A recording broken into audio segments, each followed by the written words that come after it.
knows there's a place for us where we could go, where we could be alone. Between city lights, we don't have to hide. I wanna go, do you wanna follow? There's something in the air, I can't explain it, but it's there. Ain't nobody gonna find us in our secret love affair. I don't wanna have to hide no more, it shouldn't be unfair. I wanna go, and I wanna know, do you wanna follow? Baby, do you wanna follow? Come with me, do you wanna follow? Baby, can't you see that? I wanna go, and I wanna know, do you wanna follow? Baby, do you wanna follow? Come with me, do you wanna follow? Baby, can't you see that? I wanna go, and I wanna know, do you wanna follow? I can't understand why we can't hold hands, but they don't know what we have is real love. Aren't you sick and tired of having to hide? I know a place, do you wanna follow? There's something in the air, I can't explain it, but it's there. Ain't nobody gonna find us in our secret love affair. I don't wanna have to hide no more, it shouldn't be unfair.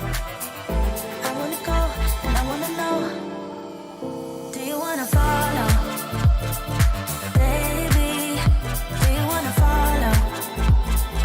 Come with me, do you wanna follow? Baby, can't you see that? I wanna go, and I wanna know, do you wanna follow?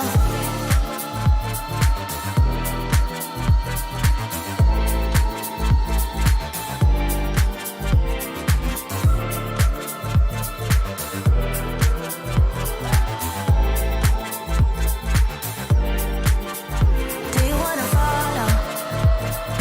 Baby, do you wanna follow? Come with me, do you wanna follow? Baby, can't you see that? I wanna go, and I wanna know, do you wanna follow?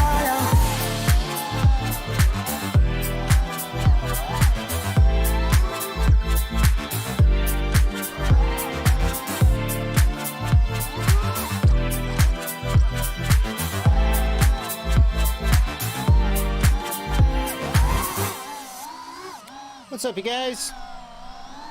Happy Sunday afternoon. Stir my drink here. Watching some footage here of the iFlight Titan XL5. Not like the most impressive flight in the world, but I thought I'd show you some footage since I flew this yesterday. This is one of my very first test flights of this big chunky boy. Chunky boy. Flies okay for a chunky boy. Except there's no GoPro on it in this footage. Yeah, there's no GoPro. So by chunky, it's like 660 grams? 660 grams? Yeah. Yeah, it's okay. So we'll have a review. Well, a review-ish of that coming out. Yeah, watch some more flying. How good can a 660 gram quad fly? Well, actually, that's not that heavy for a freestyle quad. What's up, Samplea9? Hello, Finland. Bonk. Alright, she's down, baby. Oh, she's down. She's back up again. Yeah, I accidentally hit the disarm switch on my DJI controller. I wasn't expecting that. What's up? Happy Sunday afternoon. It's time for the Q&A. Hello, Steve, man. Hello from England. It's time for tea. I have tea, Steve. I've been drinking tea myself. It's a different kind of tea. It's iced tea. Iced tea. What's up, Bloods? How you doing, man? 660 grams, not bad. Chris Bloods doesn't think 660 grams is that impressive. He is the creator of the Halo RC Osiris frame, a lightweight frame. And I have a video I recorded with that frame where I'm like, so guys, I got my lightweight quadcopter. It weighs only 700 grams with a GoPro on it. I think that's pretty good for a freestyle quad. And then I posted something on Instagram about a lightweight quad, and a whole bunch of people who are big fans of his were like 700 grams. That's not lightweight. That's nothing. And then I was like, maybe I won't post that video because I don't want people to make fun of me.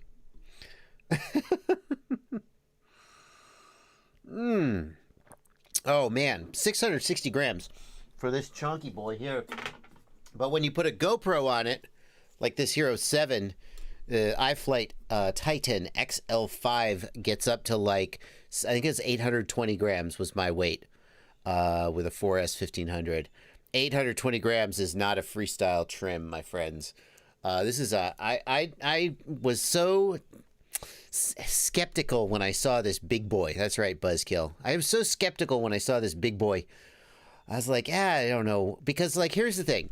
A little spoiler of the review. This is a fine quad. iFlight makes a good quad. But by the time you're at 800 grams with a GoPro, I would rather be flying like a 6 or a 7 inch. And doing, because you're not like, I feel like 800-ish grams is too much for like a freestyle quad. So I feel like it's too heavy. It's so heavy that it really wants to be like a 7 inch. Yeah, Bastion Sonderman, I put S3 props on it just because I was like, well, I mean, it's going to be like a cruiser at that weight. So maybe I want like light props. So it's tough. It's tough. It's good, but it does. I think it doesn't kind of know what it wants to be. The place where it would fit, I think, is if you wanted to do a DJI only build with no GoPro. Then it's 660 grams. That's completely respectable. But at that point, would you rather go with something that's 600 grams or 650 or 630 instead of 660? So it's this weird... Anyway, here's the other thing that's coming this week. Coming up this week on my channel, Flywoo Explorer Long Range. This quad really took me back to the days when I used to fly FPV, when I first got started flying FPV, and it was simpler. This quad, well, you'll see in my review. It's not perfect. There are things to complain about, and I do, but this quad touched me in a way that I haven't been touched. Let's move on. Oh man, Chris Blood says his freestyle rig weighs 780 grams, so stop making fun of me. I don't know. I understand everyone's a fan of their own thing, because I feel like 700 grams with a GoPro is pretty light by my standards. And somebody was like, yeah, but if you made it a naked GoPro and you decased the Vista and you did all these things, you could get it down to 525 grams. And I'm like, I could, but I don't want to. Anyway, welcome to the stream, everybody. We're going to start the stream with some news of the week, as we do. I think we're going to make news a Sunday thing. Because by the time I do all the news on Sunday, then I don't want to do it again on Monday. So what are we going to do on Monday? I don't know. Copter Flights wants to know, where can I get a Rotor Riot DJI goggle strap? Did they stop production? They're still on the Rotor Riot store, as far as I know. It's just there on the store. Just search for goggle strap, I think. Or, I don't know, strap. I'm pretty sure. Yeah, I mean, lighter is better to a point. But, let's show Archimedes. Archimedes, thank you so much for making this. Hang on. I have not, Archimedes, it's just getting it integrated into OBS as a transition is like, I just haven't gotten around to it. Let's show this. Here's news of the day. It's time for news. Ready? Hang on. There we go. Here we go.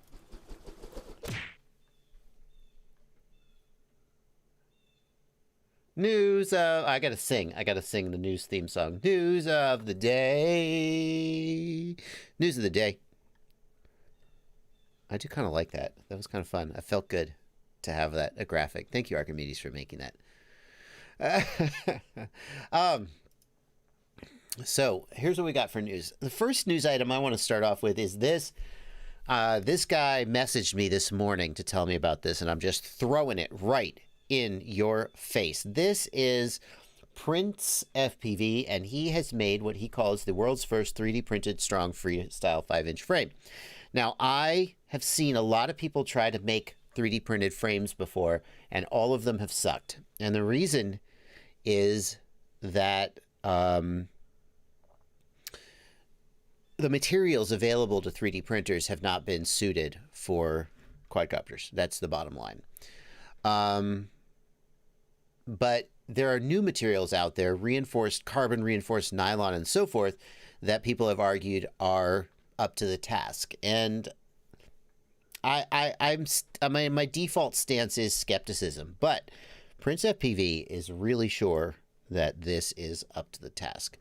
Here's the thing. Ultimately, you got to print it, and you got to try it out. Let's see what it looks like. It looks like a frame. This is not a cover. This is the frame. Ladrib in the house. Yeah, so I'm going to paste this video in the chat if you want to check it out. Nick Sebring, the goggle strap is on Rotor Riot Store. I've had this problem where the search terms are not ideal. Thanks, Jeff. If you search for goggle strap, there it is, Rotor Riot goggle strap. Boom, right there. Is that the one you're looking for? Yeah. You might be searching for like DJI strap. Here's the DJI headband. But that's the one you probably want. Yeah. So this is intriguing. Intriguing. Am I going to print it? Probably not. I mean, I can't print carbon infused nylon. I don't think I can print nylon, not with my current setup, but there's a little shout out here for that one. I got news for you guys. Here's some news. I'm not on the cutting edge. I'm at the back of the dog train and filtering out, the good bits for the people who are even further back than me. That's my deal. Danny FPV wants me to recommend some good budget durable freestyle frames. Danny, it's a little early in the stream for me to show my website, but why not since you asked? If you go to the fpvknowitall.com and you go to quadcopter frames, if you check freestyle frames here, I've got sections here. Quality frames at affordable prices. Rotor Riot CL1, TBS Source 1. Why is this not? Should this be bold? It feels like this should be bold. And the Xylo Freestyle. Those are three, not the only ones, but three good solid budget freestyle frames that I can definitely recommend. So there you go. Wouldn't the frame be heavier than just using carbon fiber like normal? Asks Robert Mayshiro.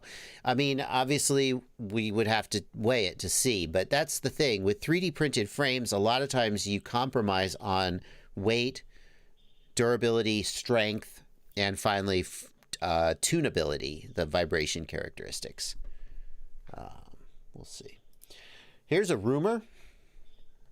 Here's a rumor about the TBS Mambo.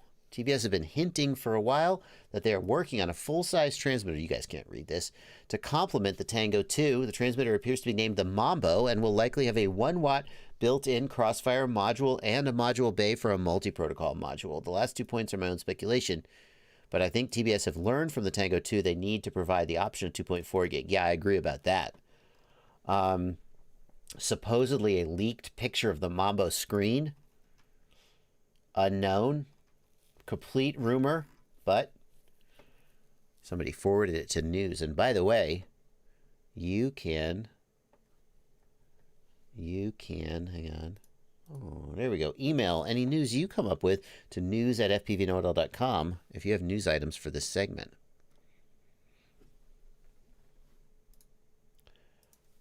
Here's a piece of news. Is this real? Did someone make a human centipede out of the Lumineer Axi and expect that to actually work? Well, that actually will work. Lumineer double Axi long-range antenna. You can actually make a higher gain antenna by stacking two antennas together. The big question here, we'll get another look at it.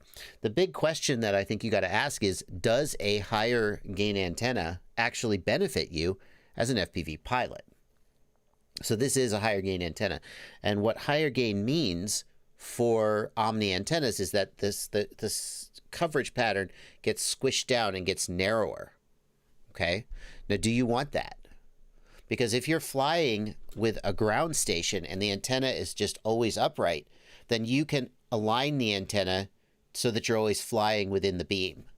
But if you've got the antenna on your quad, which can do flippy flops, or if you've got the antenna on your goggles where you can like drop your head or move your head around, I think it's debatable whether you want a higher gain antenna on your, you have to be able to account for that. My opinion is that the quad should always have the lowest gain antenna possible. If you're doing a flying wing where the wing will always be upright, or a fixed wing plane where it will always be upright, then maybe you could do a little higher gain because it's almost always flat and level. But a quad, go all kinds of different directions, and it's often pitched way forward. As for the goggles, having higher gain antenna on the goggles, well, I mean, I have this Axi HD on my DJI goggles, and I'm liking it, but sometimes when I'm flying, the signal gets bad, and I have to go, and kind of do a little antenna tracker with my head. You have to be aware of that necessity. But this is legit. This is a real deal. This is not just an early April Fool's. Dragon Link. You guys remember Dragon Link? A lot of people probably don't. Dragon Link was one of the very first long-range control links. Used 433 megahertz and could go for freaking miles. Dragon Link has, and somebody emailed me in news and said, hey, Dragon Link has a new system coming out. And I was like, yeah, but who cares about 400 megahertz? Why would you bother? Well, actually, I was wrong. Dragon Link has a 900 megahertz system that has come out. Now, just use Crossfire. Just why? I mean, good for them for trying to stay relevant, but it feels like I don't like know what's going on with Dragon Link, but Crossfire is such an established, robust ecosystem. I'm not sure why you would bother, but there you go, Dragon Link. Good for you, Dragon Link. Here comes a new product. Wait a minute, didn't I already advertise this? Lumineer Xylo. This is my budget build. Well, somebody didn't tell GetFPV that the whole point of this product is that you build it yourself, GetFPV. Because GetFPV did a pre-built version. So for 250 bucks, you can buy this and build it yourself. Or for 300 bucks, they'll build it for you. GetFPV. That's not the point. The point also, the Mr. Steel pre-build is like $300 markup, but the JB build is like a $50 markup. So I don't know. Maybe I'm doing something wrong. But there you go. If you want to, you can buy this yourself, and they'll build it for you. Okay, good for you. Yeah, it's a little weird, but I guess whatever. This is a new flying wing simulator. It's a simulator about flying wing racing. If you're flying wing racing, you don't see as much of it as quad racing because you need a lot more space. But somebody forwarded this to me. Sounds pretty interesting. It's wingssim.com. And that's it. That is the news of the day.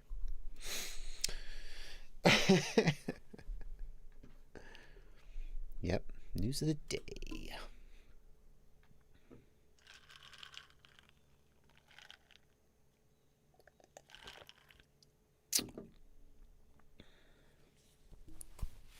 I mean, I'm proud of it. I'm proud of it. If my build is 50 bucks markup, I mean, you just say, oh, I'm the budget guy. I'm okay with that. let's get some questions. Thank you guys for hanging around. Only 15 minutes for news this time. Let's get some questions. I've seen a bunch of questions go by in the chat. Let's take a look here. Here's how it's going to go. If you're new to the stream, here's how it goes. These are you guys in the chat. Do I have some extra discounts for Liftoff Simulator? I do not. See, that's how it works. You guys ask questions in the chat. If I notice the question and think it's interesting, I go ahead and answer it. But don't be offended because I'm going to miss a lot of these questions. What do you think about the GEP-RC Mark IV HD GPS? GEP-RC Mark IV is a good quad. If they make an HD GPS version, it's probably good, but they need to make sure that the flight controller doesn't have the stacked pin header, which I think is going to break off, which they say it doesn't. But so I'm going to answer your questions here. If you want to make sure that I get to your question, one thing to do is to become a patron. Link in the video description below, and that gets you access to my Discord with all these beautiful people up here. Such attractive, charismatic, entertaining, interesting people. How are you supposed to maintain video link at that kind of range? I mean, you just have amplifiers, Buzzkill. That's the bottom line. These guys, I'll be paying slightly more attention to their questions. And if you really want to make sure I get to your question, you can hit the $ down here in the lower left and right below the chat, and you get called out with a super chat. And I get to almost all of the super chats. Almost all. Not 100%. Oh my God. My stream deck is driving me crazy. Head cam. Why is it? Scene face. Oh my goodness. It needs to be both. Sorry. Okay. Simon Kiergaard, why use a capacitor and how do you find the right one? A capacitor gets rid of electrical high frequency, they call it noise. It's not audible noise, it's electrical high frequency signals that make the gyro work worse and make your motors hot. Capacitor helps, oh, and make your video nasty. So it helps clean that up. It also helps protect your ESC from voltage spikes, which can destroy the ESC. So capacitors are just good all around. How to pick the right one? Good rule of thumb is that you want about 1,000 microfarads. That's a good rule of thumb. Sometimes you can get away with less, but if you have room on the quad for a bigger one, you should go up to maybe about 1,000 microfarads. Much more than that is probably not as helpful. It's probably overkill for most builds. If you look at my beast class, I've got like a giant, I think it's 1,000 microfarad on every ESC. But for a typical 5-inch, 1,000 microfarads is about right. And then pick the voltage. You want the voltage to be, for 4S, you could have about 25 volts. 35 volts is better. And for 6S, most people use 35 volts, but 50 volts is better. How much voltage headroom, asks Drone Racer. From what I can tell, the closer you are to the voltage rating of the capacitor, the worse the capacitance is. So if you have a capacitor that's rated 1,000 microfarads and it's rated for 25 volts, and you're running at 25 volts exactly, number one, the chances of it popping are higher, but number two, it won't actually have that full 1,000 microfarads of capacitance. So by running a higher voltage capacitor, to some degree, you actually get more effective capacitance. At least that's what I can sort of glean from talking to people who are smarter than me. The big limitation is just the size. Yeah. Bigger ones are literally bigger. Yeet FPV in the Discord says, is there a difference between a pigtail capacitor versus soldering directly to the board? Yeah. The further the capacitor is from the source of the noise, the worse of a job it does. So by putting the capacitor on the pigtail, it will filter slightly worse. Sometimes that's just the only option you have. My big concern about soldering directly to the pigtail is that in handling the pigtail, you often manipulate the capacitor and you can break it off. I prefer to have it installed directly inside the quad so it's out of the way. Let's see here. People asking about my F7 flight controller. The first test round sold out weeks ago. Empty my mag on you. It sold out. We did a run of like 100 and sold them so we could get feedback and make sure everything was okay.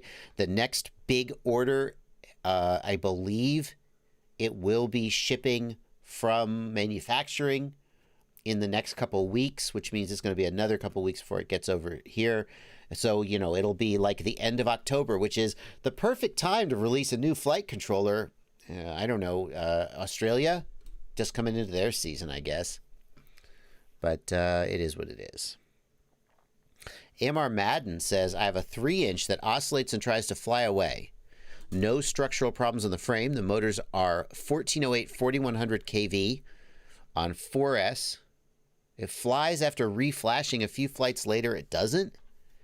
I mean, I don't know exactly what's going on there, but it feels to me like that's a problem. Like, I can't think of anything that happens when you flash the flight controller that would prevent a flyaway, that would then, like, spontaneously cause a flyaway later, right? I would probably replace the flight controller, though, right? It just feels like the flight controller's messed up there.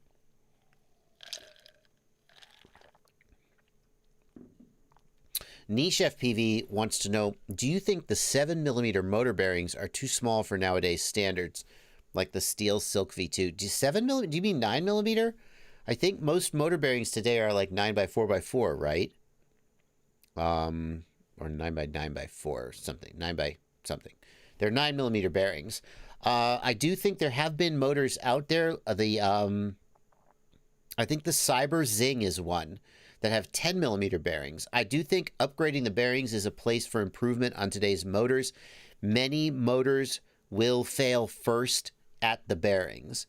And the way that we load bearings in quadcopter motors is like the worst possible way to load a bearing. If you think about a bearing, right? A bearing is designed, if a bearing is like this, right? This is gonna look bad on in the GIFs later. But if you have a bearing, and then you have a shaft that goes into the bearing, and you're just like subjecting the shaft to some loads, the bearing, sorry guys, parents, explain it to your kids. The bearing is designed to take loads lateral to itself. The worst way to load a bearing is to press on the inner race perpendicular to the plane of the bearing. That's the best way to damage a bearing. And that is exactly what we do. We put all these perpendicular loads on our bearings. We seldom load them the way they're actually intended to be loaded. So upgrading the bearings in some way is a place to improve the motors. It's just that it's not worth the money most of the time. So I think that like the Cyber Zing with the 10mm bearings, that seems like a good move to me. The big question is going to be whether it's worth the additional weight. That's the big question. So there you go. And I think a lot of people have demonstrated that the answer is no. Because many things that improve the durability of a motor but add weight, people think it's not worth it.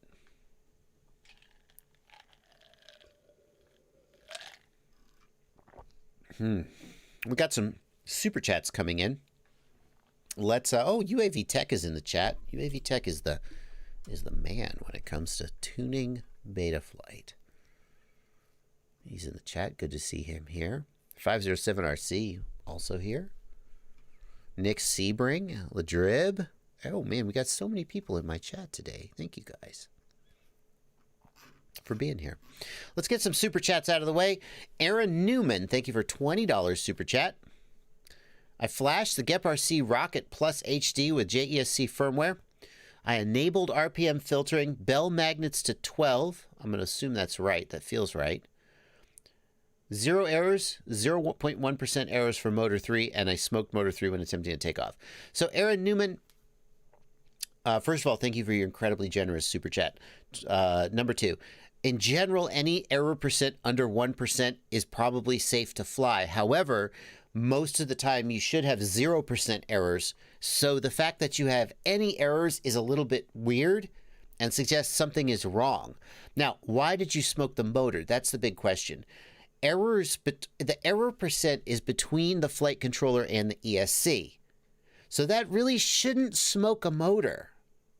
The ESC might get bad signal from the flight controller, but that it shouldn't smoke a motor. It should just be like, I don't know what's going on here, but it should be safe. Something was wrong. The motor smoked. It probably was a defective ESC. There was probably more wrong with the ESC than just that 0.1% error. And I mean, I probably would try to, I don't know. I mean, you flashed it with JESC. Did you do the 48K flash? If you put 48 kilohertz on an L series ESC, sometimes that can cause problems that might put you on the edge. No, I don't know. I learned some interesting news about JESC this week, and I haven't independently verified this, but the people I were talking to, I trust, so I'm going to mention it. You know how BL Heli 16.71 supports bidirectional dshot right now? So BL Heli S didn't used to support bidirectional dshot. Then they added support in 16.71. It seems like BL Heli S 16.71 might just be Jazz Maverick. They just took a version of Jazz Maverick and released it as BL Heli 16.71. And if the reason that might matter is that some of the versions of Jazz Maverick had some problems that made me recommend that you not use them, that you stick with JESC. And so if they're releasing Jazz Maverick as BL Heli 16.71, that concerns me a little bit. Like, I've been recommending 16.71 and saying, you don't need to worry about you don't need to, you can use that. But if it's true that it's really Jazz Maverick under the seam, that's a little sketch to me. It's a little sketch to me. Dshot Pinto, so we can dig into that a little bit. But Dshot Pinto, thanks for 100 rupees. Sweet FPV, thanks for €5. Have you had any problems with light leaks on your naked GoPro? I have not. I know that other people have. So you're not alone with light leaks on the naked GoPro. I haven't had problems with it though, personally. I'm using the V2 case. Maybe that matters. Sweet FPV. Oh, I got you, Sweet. Day at the range. Thanks for $5. Good morning to you, sir. Tin Lay. Thank you for $10. I've been flying for about 4 months and I just got a tiny whoop.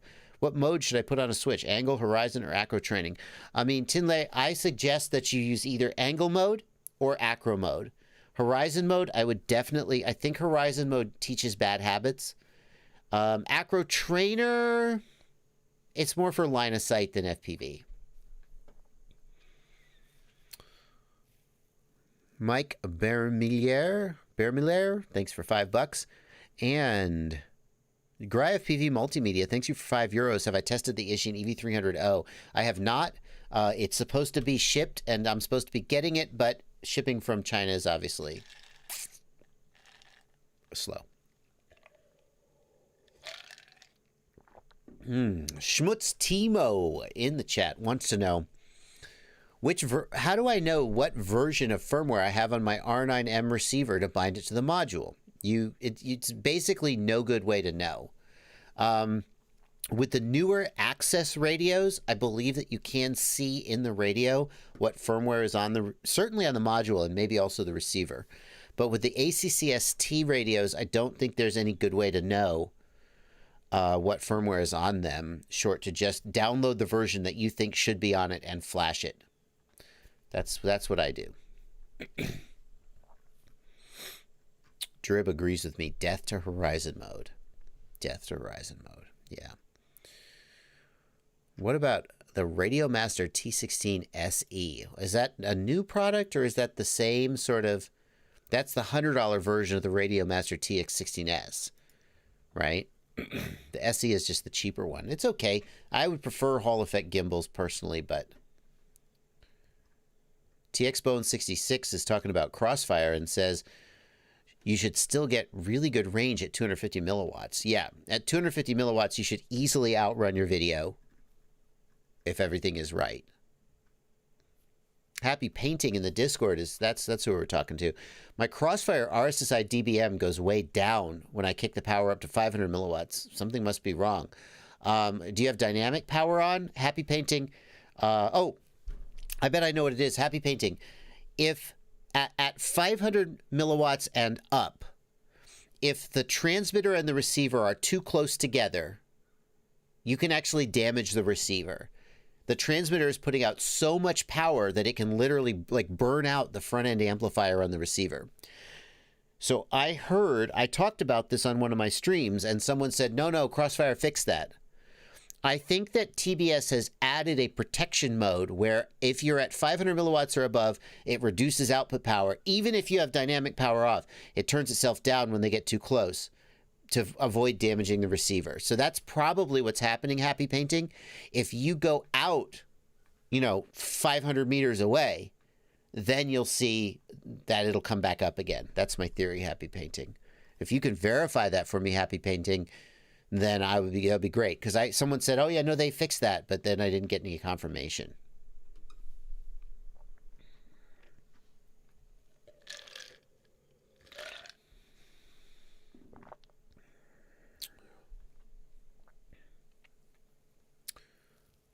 Let's see here. Is bidirectional dshot always worth having? Asks Andreas Dalsa. I mean, I feel like RPM filtering is pretty much a must-have. If you can, you want it. So I would always want bidirectional dshot if I could possibly have it, and I would always want RPM filtering if I could possibly have it.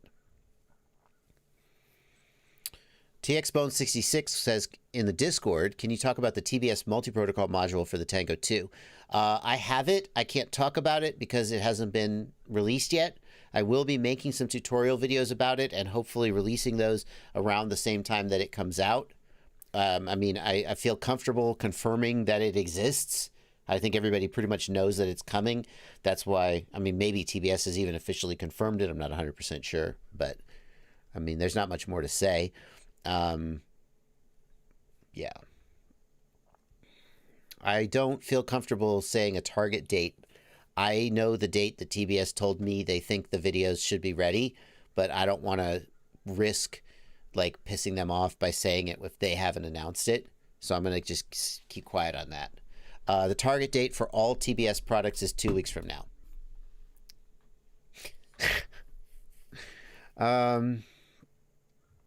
Trappy said there's a massive update coming next week that includes the power upgrade for the Tango 2, says Mr. Shady. Yeah, so if you have the V3 board on your Tango 2, you'll be getting either 500 milliwatts or maybe as much as a watt, depending on what they feel is safe. And that's kind of a big deal. What do you think about the T-Motor Velox motor? Schmutz Timo asks. The T-Motor Velox is an okay budget motor. T-Motor doesn't make anything bad. There are other budget motors out there as well. But I can't help but feel like the T-Motor Velox is just an attempt to make a good looking motor. But T-Motor, I mean, good for them for coming in the budget range, not just the high-end premium range. Look at that. 15 bucks? Yeah. Not bad. I haven't flown them. I mean, let me be straight with you guys. Most motors, you couldn't fly a quad and tell the difference between them very much. Of the same KV, let's give it that. Like, I feel like I need to qualify this. I guess what I'm saying is, you take a bunch of motors, they're all rated, say, 2400 kV, and they're all 2306 in size. They're going to perform very, very similarly. If one of them has N48 magnets and one has N52, that's going to be different. That's going to be a big difference, right? Don't get me wrong. But I think when you're deciding between motors, you can tell a lot about the motor by the specs. And then after that, so specs like, does it have Japanese NSK bearings or EZO bearings? Those are the best. NSK or EZO bearings are some of the best you can get. A motor with NSK or EZO bearings is going to be preferable to one without. Does it have a titanium shaft or just a steel shaft? Titanium shaft is going to be stronger and lighter, usually. Probably all else being equal. What else? There are other characteristics you can look for in the motor. But at the end of the day, you're going to look at the specs, you're going to look at the weight of the motor, you're going to look at how the motor looks and how much it costs, and you're going to pick the motor. There are big differences in motor performance. 2207 versus 2208, 2407. As you go to different stator volumes and stator sizes, you get bigger differences in motor performance. But the real thing is the build quality of the motor and the consistency. If you look at the DYS Samguk motor, for example, it was an $8 motor. You can still buy them. If you're looking for an $8 motor, there's not a lot of freaking choices. Those motors came with cheap junk bearings. Half of them, not quite half, but a lot of them were bad right from the box. And then they were 7075 aluminum. Are they made with the higher grade, the harder aluminum or the softer aluminum? 7075 is definitely preferable. The lower grade aluminum is cheaper and softer. And then the design, right? When you look at all these factors, then from there on, it's build quality. So we look at this motor. Let's look at this motor. It's a $15, $16 motor. What are the specs of this motor? I don't know where to show me the specs. No. Can I get any information? No, I don't want to watch a video. I just want to see the freaking specs for the motor. Please. Please. Can I just... Oh my god. Oh my god. Oh, please. My pain is your entertainment. Oh yeah, why would... Are you for real? Am I at tmotor.com? And did I search for Velox and not get a response? For real? Am I at the right website? Do you have your own motors?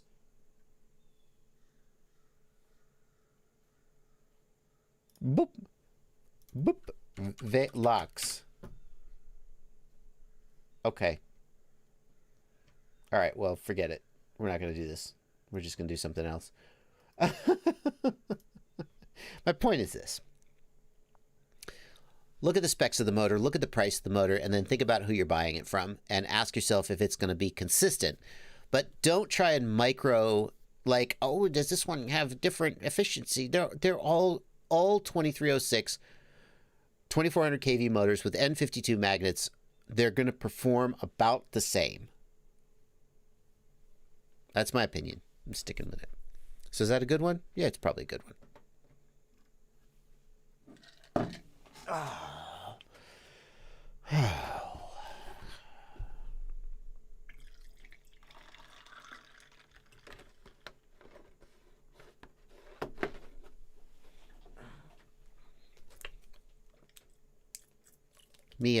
Mio squirts.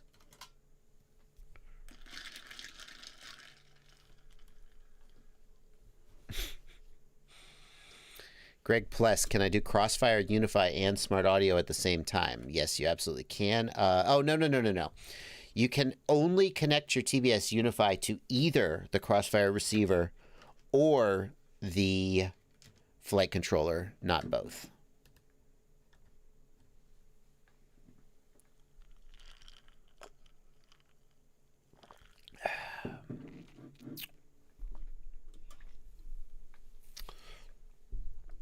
All right, I got tons of super chats.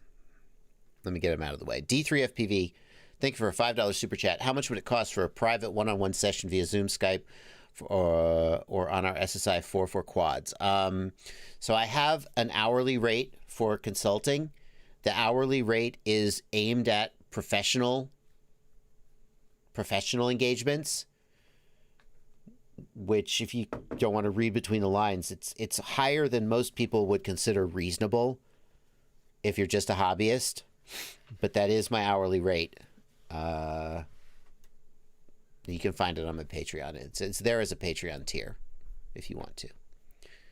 Lapsus Stream Deck is kicking ass. I'm loving the Stream Deck. The Elgato Stream Deck I've been using for streaming. I got the 12 key, one to 15 1, 2, 3, 4, 5, 15 key one. I'm torn on whether I should have gotten the bigger one, but that is sweet tea, Yeet FPV. Who is AliFX, and why does AliFX's name outlined? AliFX, I'm suspicious. AliFX is sus. Their name is outlined for some reason and with a check mark next to it, as if they're a, you know. Are you a moderator? No. Who are you, AliFX? Anyway. Do you think F4s are already outdated, David Gregorian? I wish they were. They're such a pain in the ass to deal with the UARTs. I wish that they would, I wish they would go away. But no, F4s are still worth buying.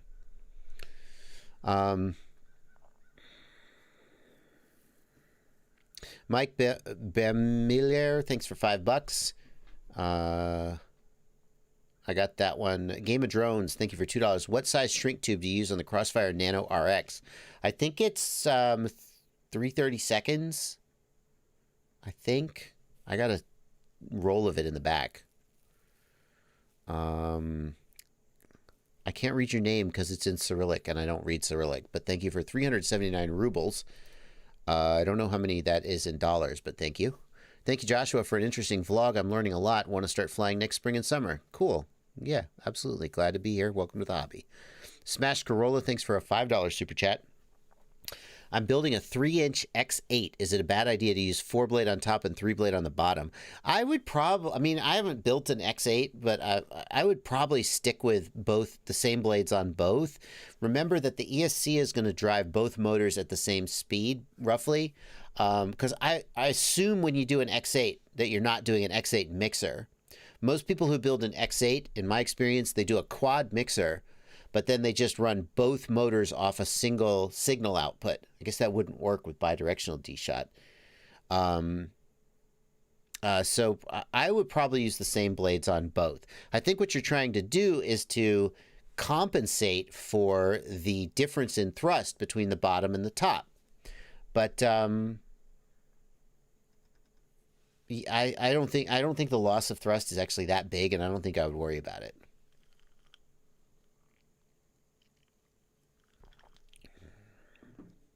How do I turn a dead gyro off on the iFlight SucksX FC? I got a video about that, Mike. Mike, here is the video about that. I'm going to tag you in the chat, and I'm going to paste it. That's how to do it. You go into the configuration tab. I'll show the stream too. What the hell? I just like proving I have a video for everything. If you have a bad gyro on a dual gyro board, what you do is you wait for Betaflight to connect. Hold on, any minute now. You go into the configuration tab, and then over here in the board and sensor alignment, you change the gyro/axle from both to either first or second, whichever one is not bad. There you go. That's how to do it. Tark61, thoughts on the upcoming H7 flight controller by Flight 1? Let's look into that. Yeah, why didn't you guys send me the news? That should have been in the news. The Lightning H7 flight controller, the 500 megahertz flight controller. So part of the thing is with Flight 1, it is hard to know how much is hype and how much is real. Flight 1 has always been the master of hyping the crap out of their stuff. So, oh, 500 megahertz. Oh, that's a lot of megahertzes. Should I care? I don't know. An H7 processor is the latest. It's one of the newest processors, the most capable processors being used. That was me. Sorry, guys. I unplugged something. That's not your computer. Everybody in the live stream is going to be mad. It is one of the fastest processors being used on flight controllers today. It has some cool features. It can do graphical OSD on board. It can do some audio processing. And, of course, they are making it in a whole bunch of different colors. It's basically a 20 millimeter board, but you can snap off. It's got these snap off things that make it 30 millimeter. It's very cute in design, but obviously, the end of the day, the question will be how it flies. One thing that's going to drive me crazy about it is the number of. Look at this. Can I open in a new window? No. F you. Look at all these freaking plugs. You could do the whole thing as a plug, but they do have solder pads for most or maybe all of those things, so that's nice. Let's see here. Oh, YouTube is complaining about my bitrate. Drop frames looks good. Oh well, let's hope it stays good. And it's freaking $50, so that's a big deal. I mean, if you look at the SP Racing H7, which is one of the first, if not the first, H7 flight controller, SP Racing Extreme is, oh, that's actually, why is that so cheap? That's surprisingly cheap. It's 53 euros. I think it's like $75, but they're showing it as $45 on GetFPV? Can that be? That's the Nano is 45. Look at that. Look how big that chip is. That's insane. How do you even do that? So, I mean, the cool thing about the Flight 1 stuff is that it runs Flight 1, runs Falco X. That's the thing you really want. Yeah.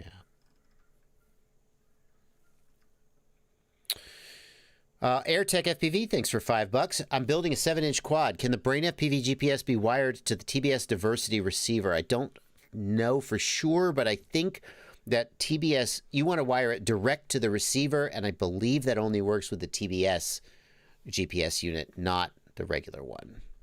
I'm not 100% sure. SR Tolman, thanks for $5. How do I set up the modes in my transmitter for an RC split 3 cam? I put them all in one switch. Oh man. So I think the first thing you need to do is in the ports tab, set RunCam protocol. Let's look. I'll plug this guy back in. The first thing you have to do is set the ports tab up right. Otherwise, the modes tab won't work.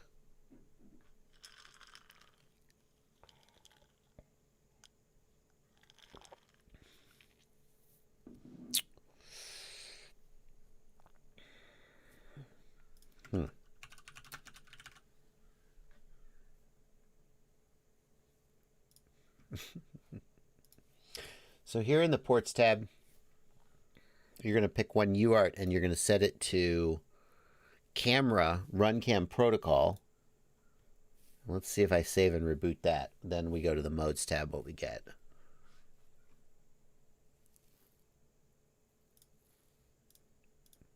There you go. So now if we go to the modes tab, yeah, we should have the RunCam specific modes here.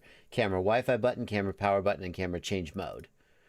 If you did not set that up in the ports tab,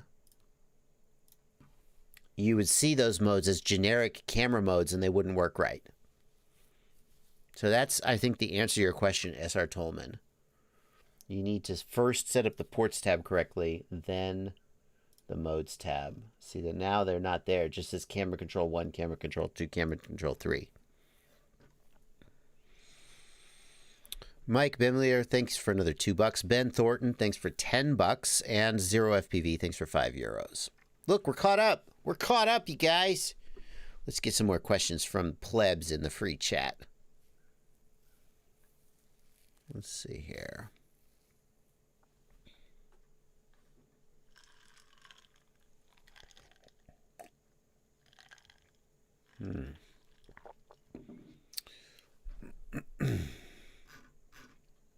This is it. This is your moment. David Gregorian says, Betaflight won't connect until I run the Impulse RC driver every time any fixes.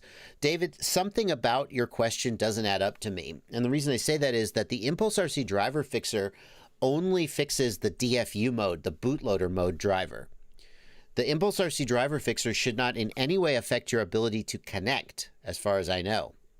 So something doesn't add up. But I guess if it was up to me, I would go into in my device manager. I would go into my device manager. Here, let's zoom in here. Oh, yeah, baby. Look at that. Look at that Stream Deck action. Zooming in, zooming out. I would go into my device manager and I would find the flight controller. Is that going to be under ports? Yeah. I would find the flight controller under ST right here under ports. I would find the virtual COM port and I would right click uninstall device. Now I'm not going to do that because I don't want to mess with my drivers in the middle of a live stream and screw things up. I would uninstall device, and then when it says, it'll ask you the option to delete the files also. And then I would reinstall that driver and see if that fixes it. It's a good place to start. 661 FPV. Oh, that is good. 661 FPV says your bootloader button is stuck. That's interesting, but you still wouldn't be able to connect because it would always come in bootloader mode, and you can't connect in bootloader mode. That's a good one, though. That's a good suggestion. Yeah, there are people who say every time I plug in, it's in DFU mode. That is a broken bootloader button. Yeah. A day at the range. Thanks for a $10 super chat. I'm having problems with crossfire. I get to 25 LQ at 3.5 miles, and DJI is still going strong 50 meg, testing the Skyhammer on the air unit. A day at the range, make sure that you're measuring LQ accurately, which, knowing how technically astute you are, that it seems like you probably are, but like, be actually either looking at LQ directly from the crossfire telemetry, as Betaflight can do. But if you're using DJI, you can't get the actual LQ number into the goggles because DJI can only read RSSI. So, and this is, by the way, this is one of the biggest features I wish DJI would give us today, is the ability to read the OSD directly rather than pick individual elements. It's one of the few things that still makes me go, oh, glad to go back to analog. Like, don't get me wrong. I still fly analog. At least 50% of my quads have analog. But that's more as a professional in the field. I need to keep my hand in because I know a lot of people still fly analog. And I don't want to just be like, screw those guys. I'm leaving. If it were up to me, I would probably fly DJI exclusively just for my own personal self. But saying saying, well, give me the warning element. It's actually bigger than that because Betaflight has the ability to just give a data stream. Remember old serial terminals where the terminal would just draw text on the screen? Betaflight can do that. And if they were to do that, then DJI would just fully support the entire Betaflight OSD. Forever. And they haven't done that. And they should do that. And the only reason I'm whining about this is because DJI has already given me almost everything else that I could possibly ask for. So, but I am whining about it. Give me the OSD. Oh, hey, Phantom FPV's in the chat. I haven't seen you in a while, man. I hope you're doing well. I'm doing well.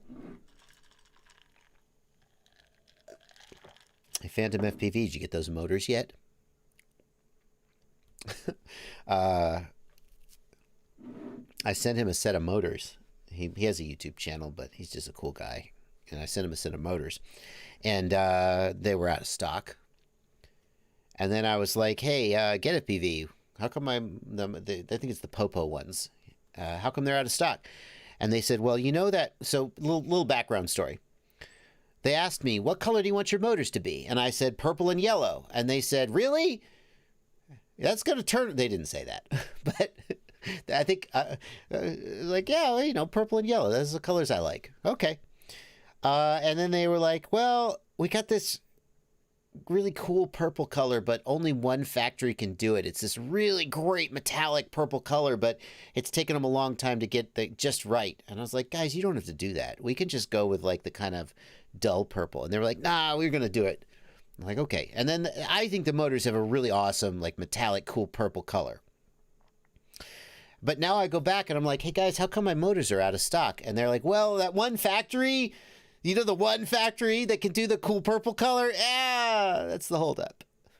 So I said, what if we just did a special edition like a blacked out version, because people complained. Some people were like, I like your motors, but I'm not putting freaking purple and yellow motors on my quad. I was like, okay, well, since the factory's already backed up, let's like do a special edition black version. So hopefully Phantom will be getting his motors pretty soon. And maybe there'll be a special edition black. He says fire. Anyway.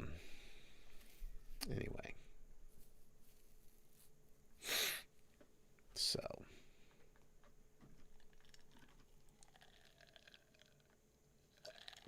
.661FPV says DJI hates open source. You say that, and I would have said that too, but look what they... When I first heard, this was a year and a half ago, I was told by someone in the industry, DJI is about to release a high-definition digital system, and it's going to be incredible. And I said to myself, this is the end of open source FPV. Because here's the thing. How do you think DJI would, a year and a half ago, how would you have guessed that DJI would approach this? DJI hasn't done anything open source as of a year and a half ago. So if I'm DJI, I'm imagining that I'm going to release my new high definition system. It is only going to work with my new DJI flight controller. I'm going to release a DJI NASA Acro or a NASA FPV. It's going to be, and that's going to be the only flight controller that works with my DJI goggles. And that would have been a serious threat to open source FPV as we know it. Because the DJI FPV system is so freaking good. A lot of people would have jumped ship. They would have just said, I mean, I like open source, but I'm out of here. I'm going for my beautiful high definition video. And DJI didn't do that. They made their goggle compatible with freaking Betaflight. Can you imagine how dirty? Hello, I'm DJI. I'm here to fly your quadcopters. Ew. Betaflight, don't touch me. Please, can someone get this out of here? Ooh. Open source, how many people have touched your code? Ew. Go away. No, they didn't do that. And so, and they've continued. They've continued to expand. They have analog capability. They made the analog DVR. They could fix the analog latency. Yeah, so, I mean, I don't know. Anyway. Thank you, Aerospace Inc. 53 for a big $50 super chat. How many of the profits of the JBF7 flight controller goes to koalas? The poor koalas. The poor koalas. Donate to the koalas who are threatened by the wildfires in Australia. Argle Bargle, thank you for 10 Canadian dollars. KBAT 136 frame with Emax 1106 motors, 3030 bi blades, 260 grams. How do I get rid of high throttle oscillation? High throttle oscillation almost always means your P gain is too high or your D gain is too low. Do this. Knock your P gain down by like 25 or 30%. The quad will fly like crap, but then if the high throttle oscillations go away, that tells you if you still have high throttle oscillations after you knock the P gain down, it is your props or your motors or your frame. It's not your tune. But if knocking the P gain down gets rid of it, then work it back up again and see with a sweet spot. Phantom FPV switched to, away from analog recently, semi-recently. He says there's no reason to fly analog anymore. Well, money. Yeah, money. That is actually the big one. Lone Wolf, thank you for $10 in the super chat. I wanted to see if you can speak on the spectrum analyzer the Crossfire module has built into it. Yeah, I mean, there's more likely to be interference in 900 megahertz than in there's interference in 2.4 gigahertz, but it's kind of all Wi-Fi and it's kind of all over the place.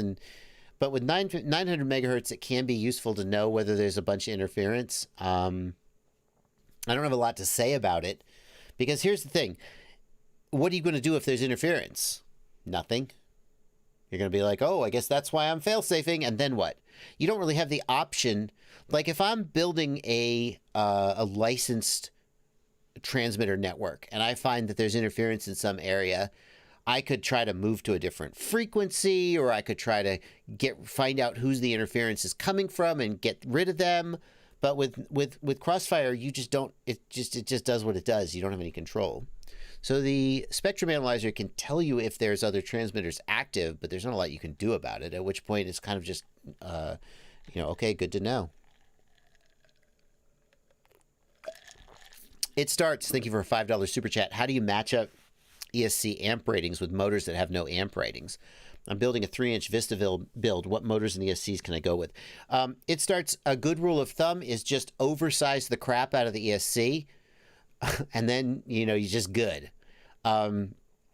It's relatively easy to just get like a 12 or a 20 amp or a 30 amp ESC and just be like, okay, I got this.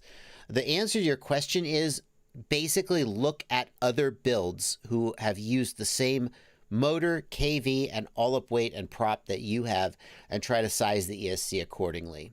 If you have a thrust stand and you can do thrust measurements, then you could know, but most people aren't going to be able to do that before they spec out a build. So just go to rotorbuilds.com, for example, look at other builds similar to yours and figure out what they're doing and go from there.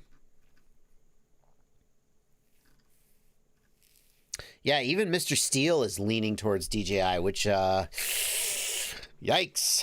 Who would thought you'd see the day? Here's what I want to know. How is he going to play it? Because, like, when DJI first came out, he was like, nice try, DJI, but you didn't get there. Is he going to be like, well, the firmware's gotten a lot better, and now it's good enough? Or is he going to be like, yeah, I guess I was wrong? Don't know. Owafo Mandela, thank you. Oh, no, thank you for nothing. You didn't give a super chat. Thank you for being here. Thank you for being here, and thank you for your question. Please, how can I customize the code of Betaflight? Betaflight code is all hosted on github.com. There's a GitHub repository, or repo as they call it, and you can clone the repository and then do whatever you want to the code. Steele's going to say it's a good tool for the right situation, says 507RC. But here's what we know. People who fly DJI on a daily basis know that once you get that sweet high def in your eyeballs, analog starts to look like crap. So you start out going, hey, I'm just going to try. You know what? This is the right situation for DJI today. Yeah, I think I'm going to try DJI today because I need extra range. And then soon it's just like, yeah, just DJI is all I ever use. Yeah, DJI doesn't have audio. That is going to be a holdup. Can you use motor thrust tests to tell the amp draw effectively? Sure, Jack Lenoir, you can. Be aware that motor thrust is often maybe 25% higher on the bench than it is in the air. So if you have a 50 amp rated motor, then you could easily run a 50 amp rated motor on a 35 amp ESC. Think about that for a minute. It's 50 amps in the air. You're going to lose about 25% of that most of the time. And the other thing is that you're seldom going to be at full load for very long. That 35 amp ESC has a 45 amp burst rating, and that's going to be fine for you.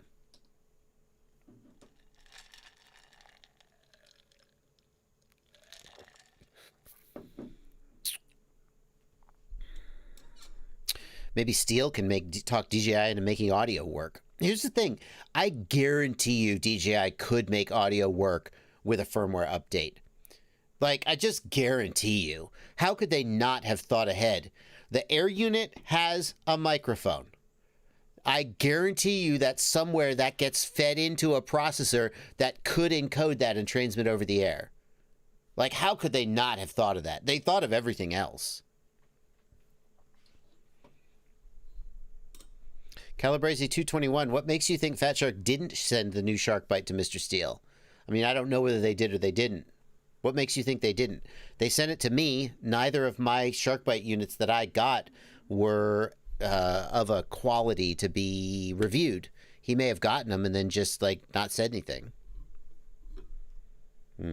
Oh my God. I have this question in the Discord that I have on screen, and I haven't been scrolling in Discord because I want to answer this question. I got to get this out of the way. Doghouse FPV says, how close can two antennas be placed without causing substantial interference with each other? Doghouse, the answer to that question, as you go into, relates to the near field. So, two antennas have a each antenna has a characteristic called the near field, which is a distance from the antenna whereby any other radiating element will re-radiate the signal from that antenna as if it was a part of that antenna. So let's say you have two antennas and one is 2.4 gigahertz and one is 5 gigahertz.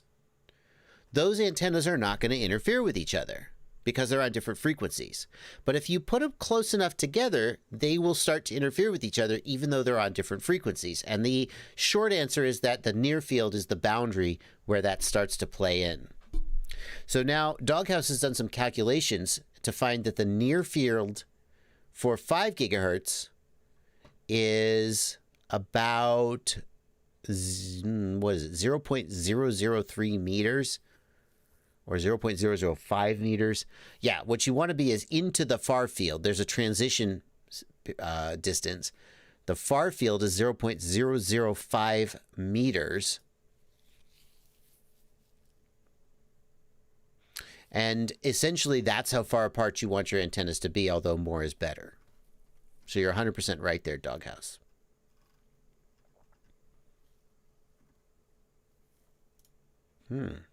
What is this? Where is this? No, this can't be real. Where did you find this?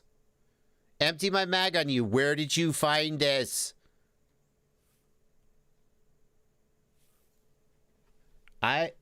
This can't be real. Can this be real?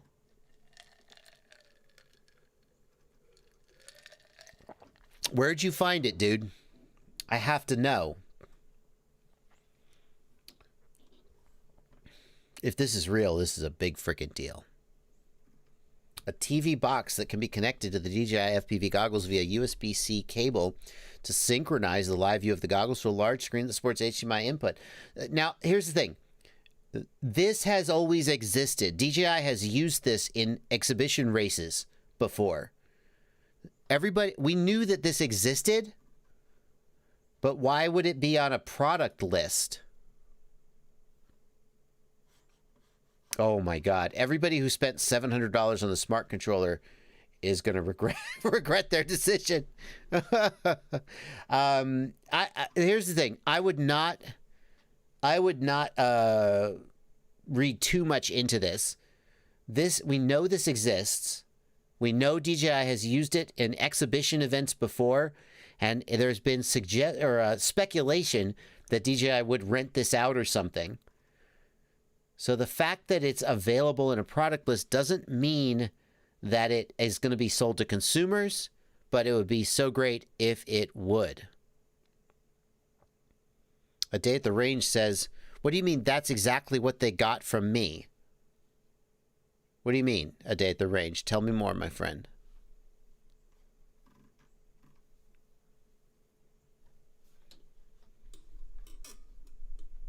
No reason why they wouldn't sell it, though, says FP. It's okay, but then explain to me why they haven't sold it for the last year. There's a reason. When we asked them, when we asked them, can you give us HDMI out? They said no. And we were like, why not? And they were like, well, maybe we could do it with the smart controller. And I was like, yeah, that's dumb.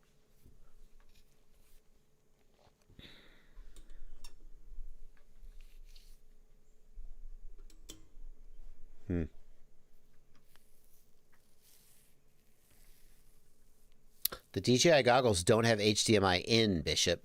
If they were to release this box, this would let you use DJI with any HDMI capable goggle, wouldn't it? That would be massive. I mean, assuming it's not in audience mode. If it's in audience mode, that's different. Excuse me. Dauntless H, Sharkbite. Fat Shark has not announced a projected price for Sharkbite yet. I've heard some numbers, but I think it's really too soon to say. I think that those numbers could change. So there's no public information there. James Vauden, thank you for a $5 super chat. Do you think flying under a 50-foot wide concrete bridge while standing on the bridge with DJI is too risky to fail safe? Nah, you should be able to do that. I would think you'd be able to do that, especially if you have the 1200 milliwatt mod. Oh, I see. A Day at the Range says that is similar to what he built. But obviously he's not suggesting that this is his exact box.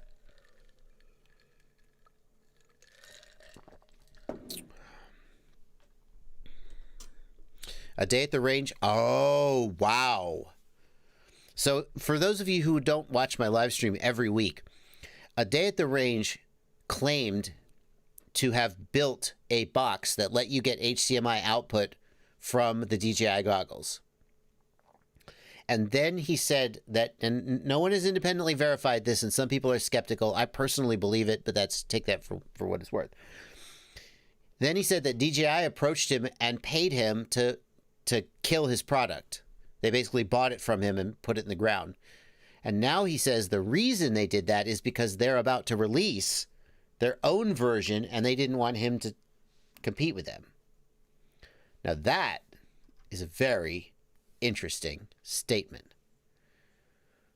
And 661FPV says if this box comes out, RIP. A Day at the Range, send me a picture. So many people think you're full of it. Send me a picture, dude. Email me a picture right now. Please show us a picture. The people will still be like, it's fake. I don't know. Yeah, 661FPV says RIP Bite Frost if this comes out. I mean, it certainly will be a nail in a box that might contain Bite Frost. Very interesting. With Ghost, do you have to mod your QX7 like you do on Crossfire, asks Game of Drones. You do not. Ghost, Immersion RC changed the firmware in OpenTX so that, the problem is that the upstream telemetry link is too fast for the inverter.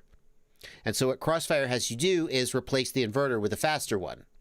What Ghost does is it slows down the telemetry link so the inverter can handle it.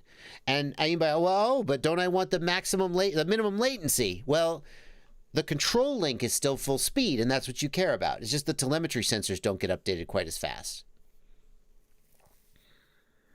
So no, you do not need to mod your QX7 if using Ghost, but you need to be running the custom Immersion RC build of OpenTX or whenever OpenTX actually rolls it in.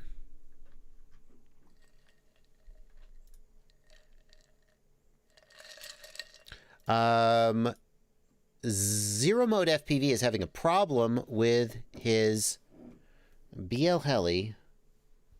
Zero Mode FPV, let me just control zero. If you have an ESC not showing up with BL Heli S, if it doesn't show up at all, then yeah, reflashing it using the C2 interface is what you need to do. Now, the question is this the solder pad? And I don't know the answer to that.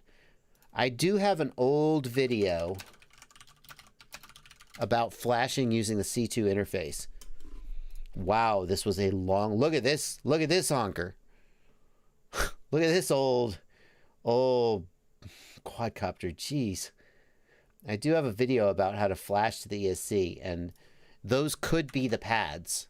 So I'm going to copy paste this for you here in the chat. Zero Mode FPV. Zero Mode. That is good luck, my friend. Stan asks, do you need to mod the QX7 to use Crossfire? What happens if you don't mod the QX7 is you get sensor loss, telemetry loss, sensor loss all the time. So you also can't use the Lua script, which if you have the micro module is pretty essential. So I feel like if you're using Crossfire with the QX7, you do need to do the inverter mod for it to really fully work.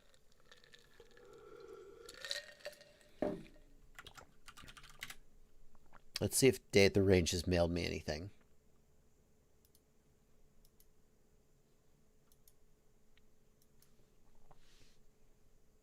Nope, not yet. We'll see. Maybe he mailed it to my other email.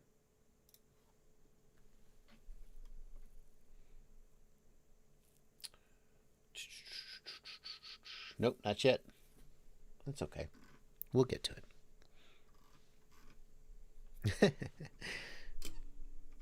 I mean, whatever. You don't have to. I don't care. I believe you. Other people think you're full of shit. It's up to you if you want to argue with them or not. You're certainly under no obligation. You'd be like, whatever, I got my money. Anyway. Archimedes, you are correct. The latest FreeSky radios don't need the inverter mod anymore. The Access radios don't need the mod anymore. It's only the ACCST QX7 that needs it. Should I buy Mr. Analytic wants to know, should I buy TBS Crossfire or Immersion RC Ghost? I have to say that I'm still Crossfire on most of my birds. And the reason is that Crossfire is just more established. I'm not ready to commit to Ghost at this point until it has a few more firmware updates under its belt. The people who are going Ghost right now are the people who are just super excited about a new thing. There are some things that Ghost has, like I feel like Ghost is really appropriate for racers who want the lowest latency possible. Ghost can do a higher frequency, lower latency than Crossfire with more range. And that's a place where Ghost just definitively wins in terms of high latency. I mean, low latency with good range. When Crossfire goes into low latency race mode, it's 160 hertz. Ghost can do 222 hertz. So that's more. And Crossfire has to stop doing low raw chirp spread spectrum, whereas Ghost can still do it. So Ghost is going to give you lower latency and more range. But for a typical person, I don't think that matters. And the reliability of the Crossfire ecosystem, you really know what you're getting with Crossfire.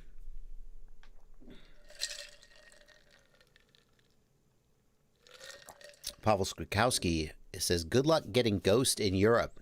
Is that just for sourcing reasons, or is there a regulatory reason? Why do you say that, Pavel? How much smaller can Caddx Vista get, asks Mike L. I mean, people are taking the heat sinks off of it. Pavel, all retailers are pushing dates since September. That's true, but Immersion RC confirmed that they shipped this week. And I think some people, maybe earlier than this week, because I think some people said they got their race day quads pre-orders. So they shipped, but I think they may only have shipped to Race Day Quads and Pyro, who were their first two big retailers. So they have started shipping. Apparently Hobby RC in the UK got some shop. Lapsus says Ghost is in stock in the EU at elefun.no. Elefun.no. Johannes Bostmark, thank you for 59 Swedish kroner. How does the motor timing in BL Heli 32 work? Should it be changed depending on the flight style or type of quad? I would probably leave it on the default for most people. I don't think most people are going to notice a big difference, especially if you're flying a typical sort of 5-inch quad. Setting it to auto can give smoother motors under some conditions, and raising the timing can give more power, especially at high throttle, but it can also cause the motors to heat up. So you'll find some racers who raise the timing to like 20, 23 degrees. Let's see here.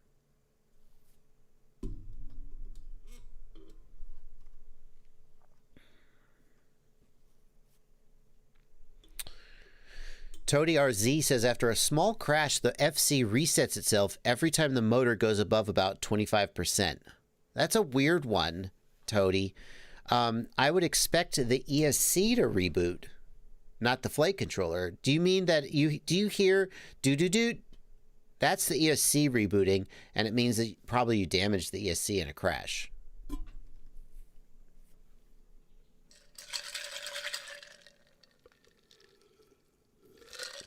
Jake Smith wants to know how to reduce prop wash.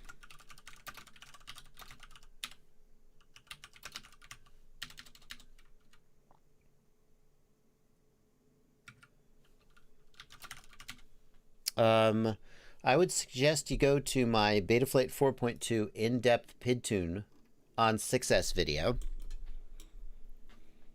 That video shows the beginning of basically every single PID tune that I do. And I would start there. And basically it amounts to get RPM filtering working and then move your filter sliders as far to the right as you can get away with. That's the place to start.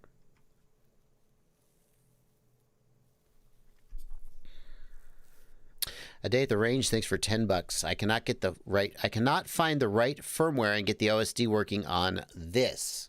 All right, let's see what you got a day at the range. The VGood RC flight controller. Can't find the right firmware. I mean, I would start by going to the CLI and type version. Wouldn't that do it? Probably not. Or you wouldn't be asking. I mean, I'm sure that I have done as much searching as you have. There we go. AliExpress is going to help us out. Let's see what we got here. That looks like a Racer Star to me. That's just a Racer Star. Is that the same one?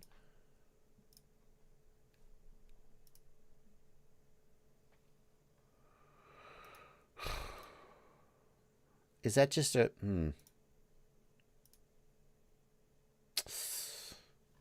I can't tell if that's just a Racer Star by another name. I don't think it is. No, because the Racer Star has the USB on top. And this one has the USB. Oh, what a weird place to... I hate this flight controller so much right now. That is the worst place to put the USB. Why would you put the USB on the freaking XT60 tab? How are you supposed to plug into that? That's dumb. Oh my god. And then look where they put the freaking solder pads. A day at the range. Throw this thing in the trash. What are you doing? Look where they put the solder pads. Yeah, let's put the solder pads inside the freaking standoffs and like what are you doing? No.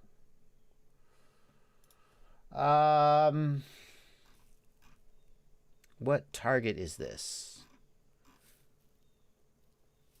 This is just to punish you for something you did in a past life.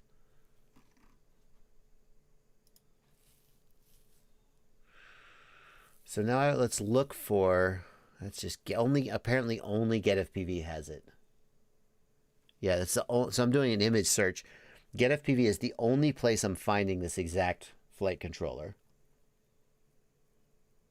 Nope.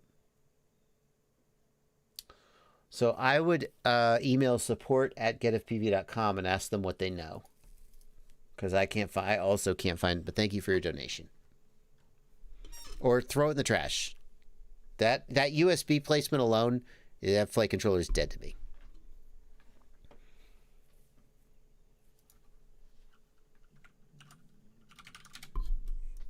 Let's see here. Check my email, see if this picture has come in. No. Okay.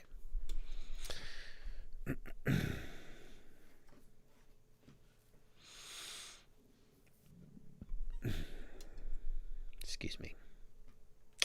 Let's see here.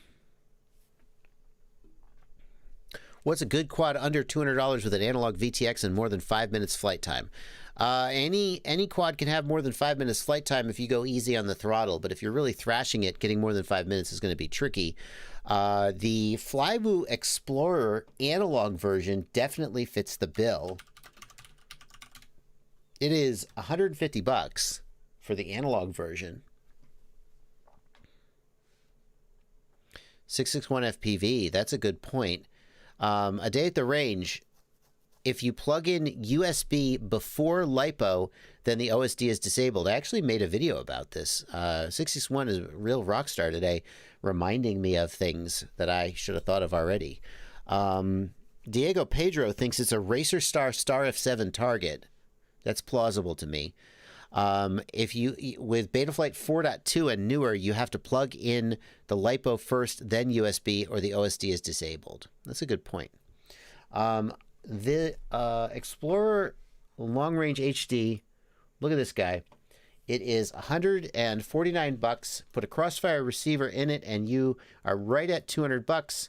And that is really good. Where's the? Oh, that does not have any camera at all. Can I have a camera? Thank you. Crossfire Nano, 176. There you go, $176 with a Crossfire Nano. That is a steal. Now, this is not a Freestyle Bando Basher yada yada yada, but it is. I can tell you, it is a mighty fun quad just to fly and cruise around. It is mighty fun. I don't know if I'd recommend it for a beginner because of how it might be not be as durable in crashes as you might hope for. But it's pretty fun. Oh, hang on. Let's see here. A day at the range says he sent the picture. Let's see. Let me rearrange.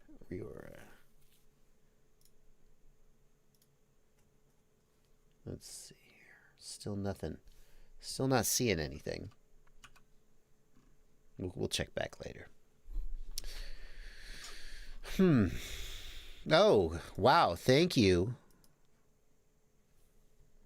Yeah, confirmation. A day at the range. The target for that is the Star F7. Thank you very much, patrons in the Discord who caught that. Rusted.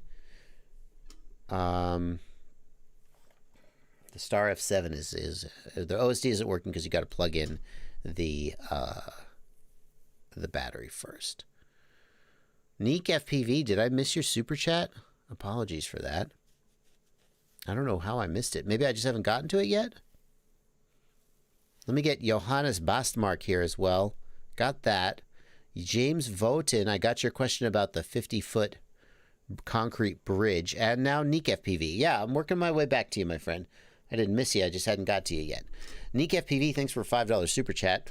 I'm having trouble with only some of my quads. AUX4 doesn't work. I'm not using AUX4 for anything else. Neek FPV, what receiver is in those quads? Some receivers will output RSSI as AUX4, and that's my guess. If it's Crossfire, the receiver can be set up to output various things on AUX4.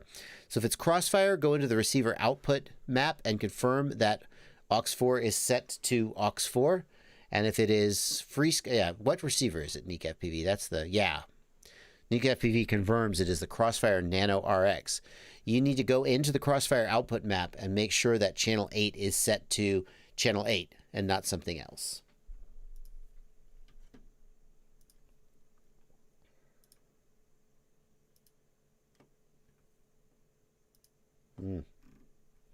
Still, I don't know where'd you send those pictures a day at the range? I'm not seeing anything in my inbox.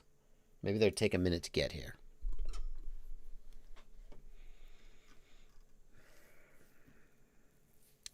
Wojcik FPV, thanks for £5. Just to let you know about the Impulse RC OSD board, if you bridge the white wire audio out with VTX control, you'll be able to change VTX power on your OSD. I guess that's for when I do this FETTech build. FETTech swap.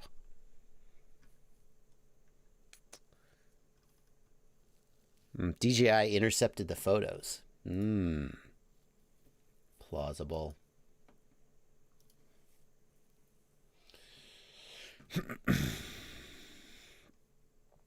Matt HeroBots RC says, how would I go about hooking up a FreeSky RXSR to the JB F4 V2?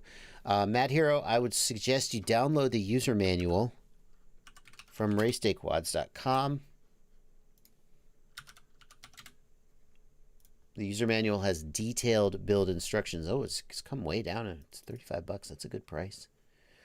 The user manual is linked right here and has detailed build instructions for how to set it up.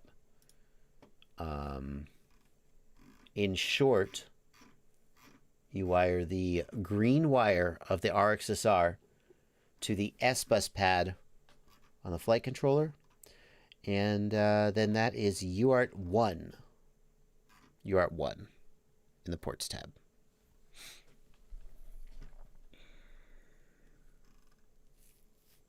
Craig Shell, any idea on how to fix the UFL antenna pad that lifted on the Caddx Vista unit? No, you're screwed, my friend. You're screwed. I'm sorry. If you lifted the UFL connector, I don't think that's repairable. Sorry, man. I don't know. I don't know a day at the range. I'm checking my emails. I'm not seeing any new emails from anybody.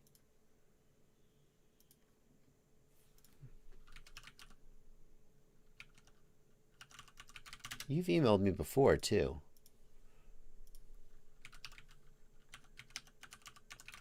Although I don't know.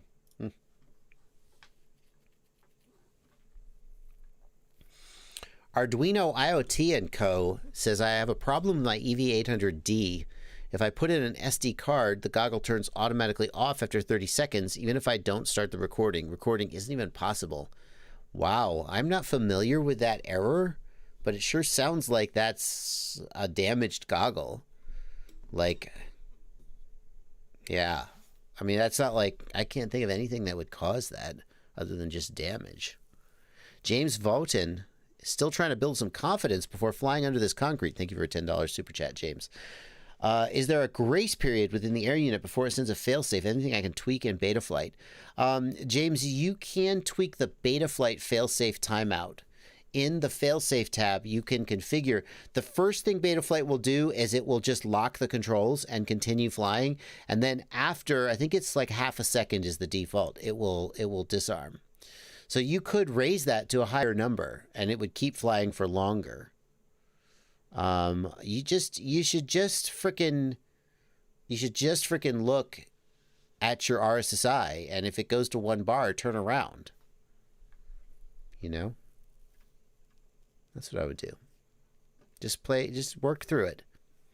But yeah, you can raise that in the Betaflight failsafe tab. There is a setting there that you can change the timeout value.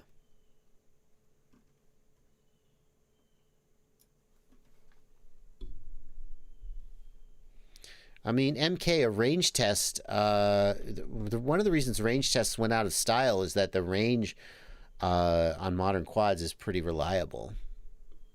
Empty my mag on you. Yeah, Day at the Range is a mod, but I don't know if he's in Discord. Don't know about that.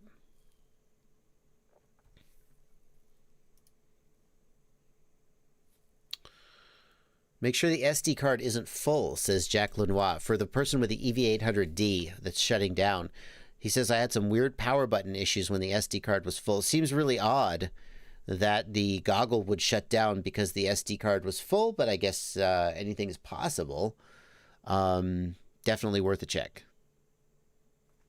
Reformat the SD card.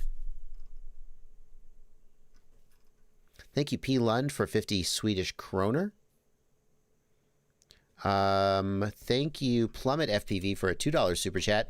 Do you have a link to a decent flight controller and ESC stack screws? I mean, yeah, on my website, fpvknowitall.com, I have a section here for materials and supplies, and hardware is in there where I have a link to standoffs, screws, and so forth.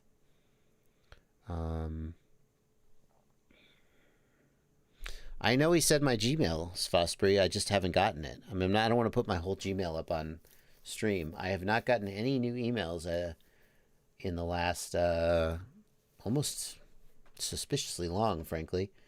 Yeah. neither of my emails have received anything. So, is it possible to put a Runcam Orange on a Flywoo Explorer for cruising? How much weight can that quad handle? I bet it would fly, Joe Reagan, but I don't think it would fly real well, and your flight time would go way down. Everybody I know who's using the Flywoo Explorer is using a naked GoPro or the Insta360 Go. The weight of that's going to be pretty substantial.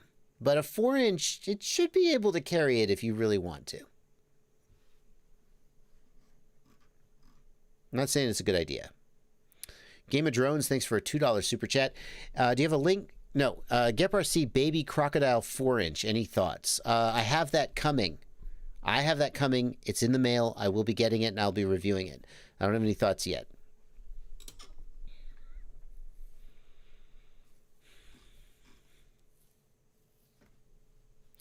Rain Dog says, I swear somebody gave me the tip to run my transmitter antenna sideways. I'm all about low effort decisions. Am I making up advice and mixing up dreams about quads? It just changed.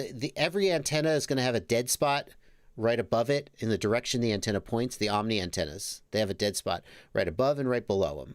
So if you point the antenna like this, you're pointing the antenna right at the quad, and that's the weakest part. If you point the antenna sideways, then in front of you is good coverage, but off to the side is weak coverage. So it just depends on you know, how you're flying or where you're flying. Yeah, I just got another email from a random person. My email's working. Day at the range. I don't know, my friend. Post it on Imager. A day at the range, if you really want to share the picture, post it on Imager and just put the link in the chat. You're a moderator, so you can put links in chat. You don't need to go through my email inbox. Yeah.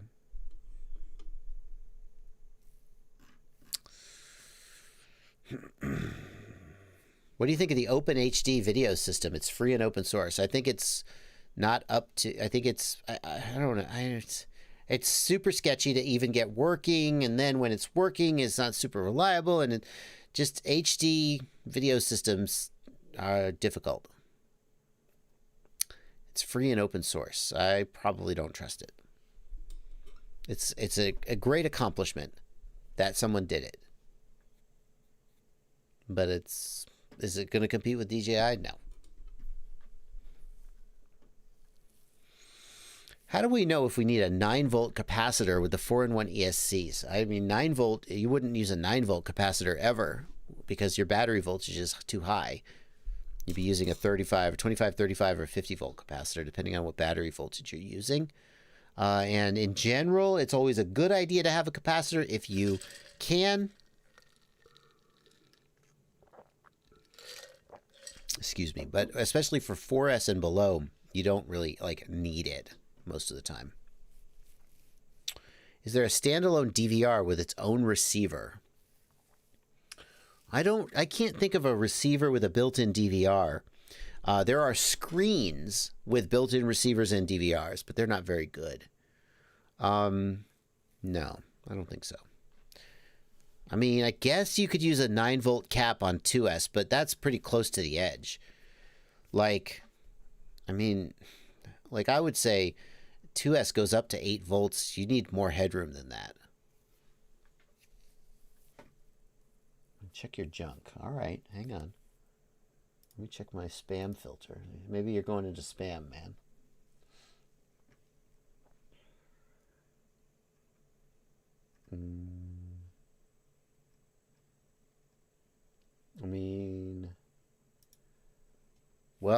I can tell you, I have gotten this very exciting offer from Princess Zahran Mutasim.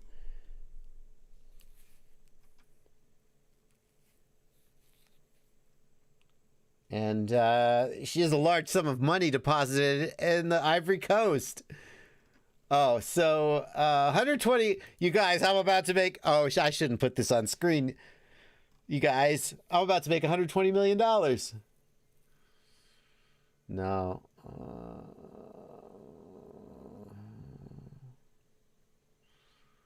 Yeah. No, I don't see it, man. It's risky to go to your spam filter. There's a lot of things in there. Let me check my spam filter on my other email in case you. No, just put it in Imager. Put it in Imager and put the link in chat. We don't need to. We don't need to. We don't. I mean, I'm legitimately curious, but we don't really need to be doing this. Spam.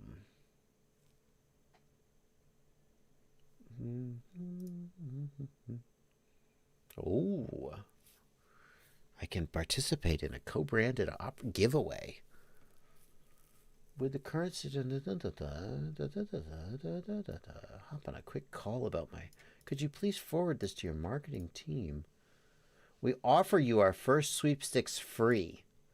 You mean? Oh, look at this BS. Hang on. Look at this BS.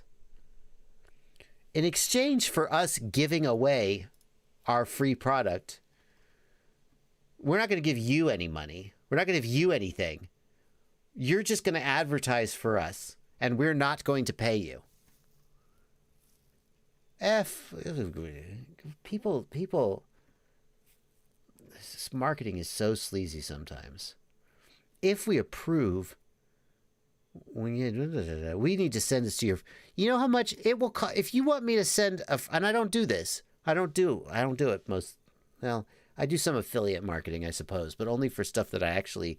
I'm not going to freaking send you a freaking email trying to sell you Pete's coffee, especially not for free.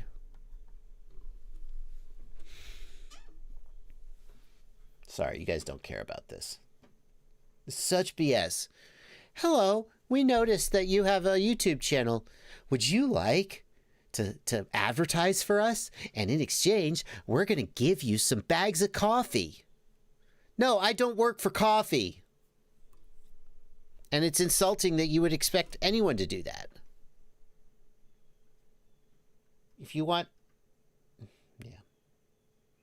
I don't have anything a day at the range. Post it on Imager.com. Anyway. Noise Boys in the Garage, thank you. Noise Boys Garage, thanks for a $2 super chat. Anyway. Why do people keep saying Immortal L is bad? Asks 661FPV. The coverage pattern just gets super wonky. You get a it's not spherical anymore. You get a lot of nulls. However, I have flown Immortal L at 250 milliwatts and never fail-safed because even with all the nulls and the terrible pattern, it didn't matter. If you're flying long range, you don't want to use the Immortal L. Oh my God, Raindog says, not gonna lie, I feel compelled to brew a pot of coffee now. I just advertised to them for free on my live stream. Shit. Ah, they got me.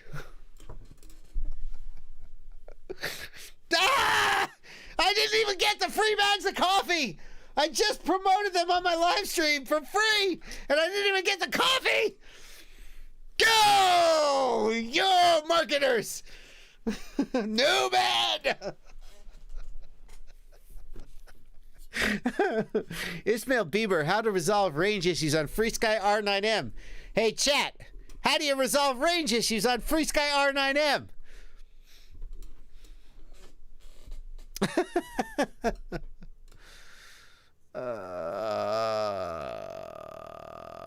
Day at the range. I'm done with it, dude. I'm not getting it.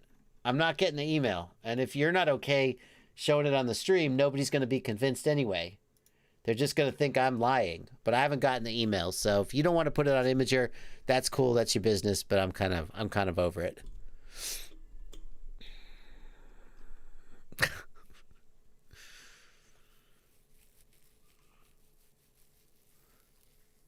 Eric Allen, thank you for $5 in the super chat. I asked a question on Discord. Can you help? I would love to. But I gotta find it. Eric Allen, where's your question on Discord? What's your Discord username? Is it Eric Allen? Because if not, I'm not going to really be able to help. Eric Allen, hop up on Discord. Switch to crossfire. That's the answer. No, that's just a joke, but that's R9 should have good range when you get the firmware issues sorted out. If you be on like the latest firmware, make sure you have matching firmware. Yada yada yada. Make sure your antenna is good. But if you're having range issues with R9, my experience is usually firmware issues will prevent binding. So if you're bound, you're probably okay. Make sure your antenna is not damaged or anything like that, and make sure you're on the correct frequency band for your country. So 868 megahertz for Europe or 915 for most of the rest of the world. Those are some things to think about.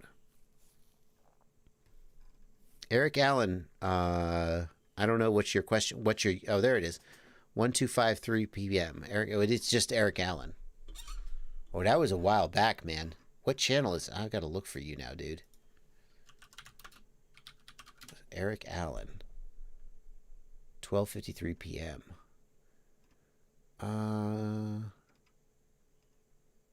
Where are we at, my friend? Could this have anything to do with crossfire shot not being supported until OpenTX? Is this it? Hang on, I gotta maximize this window now. What time was this message? Is it the question about crossfire shot? Or the chameleon dump?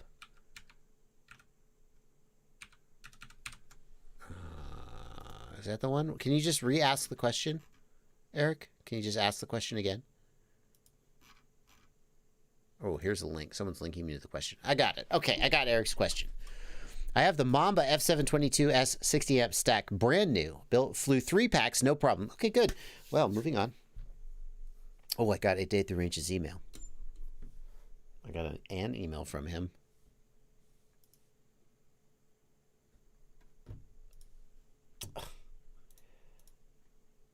I mean, okay. I mean, if I can't show the pictures on the live stream, there's no point in you sending them to me.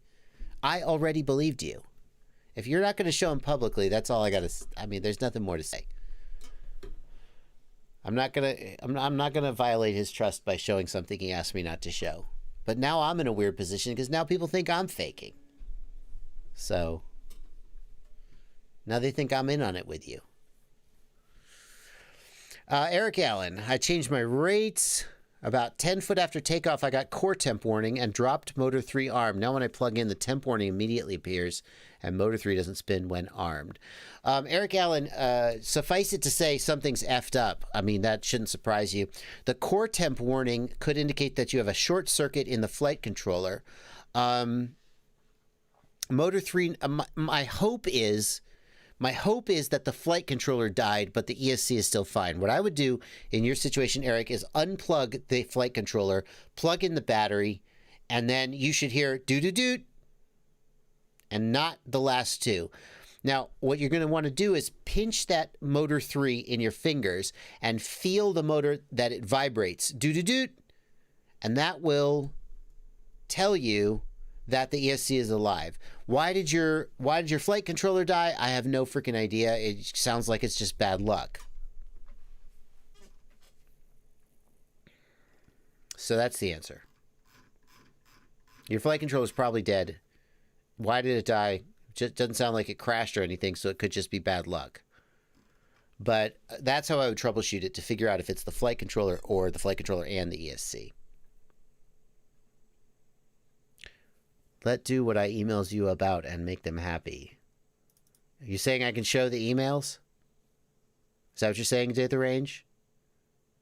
Is DJI going to take their money back if I show these emails? Don't get yourself in trouble to impress the internet. Trust me, impressing the internet is not worth it. They don't care. You will never win, first of all. You'll never win. The skeptics on the internet can just keep firing at you. So no problem, Eric Allen. Thank you for your donation. Burn DSC, thanks for a £5 donation. I had a failsafe at 200 meters with crossfire on 500 milliwatts. both antenna nulls were directed at each other. Is that normal? I don't think that's normal. I don't think crossfire should really like ever fail safe at 200 meters, unless you just like have a completely effed up antenna. Like if the antenna was completely like missing, especially at 500 milliwatts, you could try to recreate it, but I feel like that points to something wrong with the antenna. Being a Man FPV, thanks for a $2 super chat. Got another question in the Discord. Hey, Ciati is here. I bet I have to scroll back so far to find the question. And then I'm just sitting here scrolling. So then I search, but you have a whole bunch of other messages as well. B-Man FPV. See, because your username is just... The older emails, not the photos in the giveaway. I don't know what a giveaway is.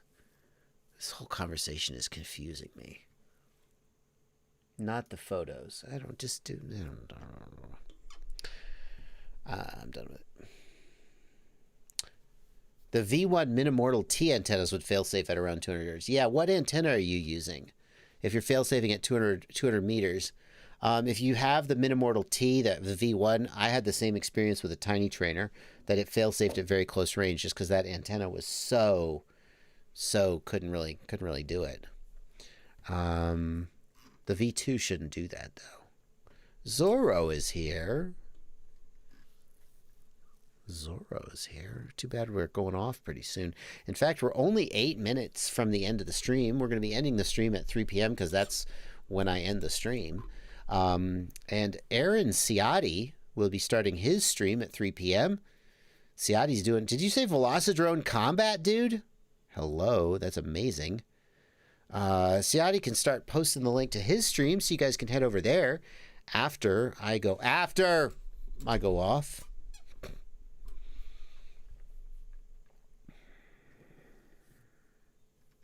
What headphones do I use? It's the Audio Technica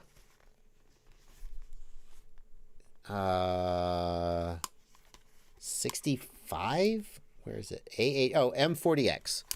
Audio Technica M40X. Velocidrone Combat and the mailbag. Yeah. B-Man FPV, sorry I didn't get to your question. Did I have any more super chats? Slappy one, thanks for a $5 super chat as well. Buy some coffee. Well, we're up to 730 people watching. That's great because the stream's about to end. So, yeah, why you came at the wrong time. CMC FPV says, I sometimes have issues with the naked Hero 6 not recording or solid red LED. How to fix it? Beta FPV says if that happens, just power cycle it. That's not the answer you wanted. What kind of wire do you use for the Wi-Fi antenna, says CMC FPV. I just used regular hard wire. It just needs to be the right length. The only time you need to use coaxial cable is if it's not the right length.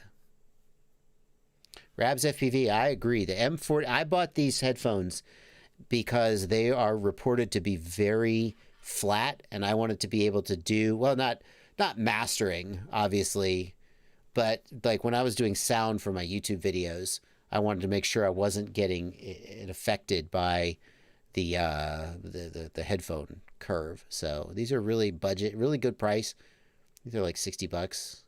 The M40 is it's a great little headphone. It's not a sexy, impressive headphone that people are gonna. Well, some people, audiophiles, are gonna be impressed when they see them on the street. But you know, it's not like Beats or Bose or yeah, good headphones though. 711 people ready to head over to Aaron Ciati's stream in just about 5 minutes. B-Man FPV got the question for you, B-Man. Thank you for your super chat, and thanks for being a patron. After a crash, I tried to take off. The quad flipped out. It can hover, but when I go to throttle up quicker, it flips out. The issue there is you have a damaged motor or ESC. So what happens is that the motor spins fine when you're hovering, but when you jam the throttle, the motor cannot accelerate fast enough, and it falls to the ground. The way to troubleshoot this is, which direction does it fall? If it always falls to the back left every time, that's your back left motor or ESC that's damaged. It probably is going to fall the same direction. Nathan Taylor, I'm with you, man. Bose for convenience. I have a set of Bose Quiet Comfort noise canceling, and they are the noise canceling is extremely good, and the audio quality is. I know that Bose isn't flat, but it's pretty good sounding, I think. I feel like Bose is a great choice in headphones and speakers when you want something specific. Like if you want like good noise canceling, or if you want like a good sounding Bluetooth speaker, Bose. But like if you want to actually hear the way the music is supposed to sound, Bose will really color the music and maybe isn't the right choice. Bose are also pretty expensive.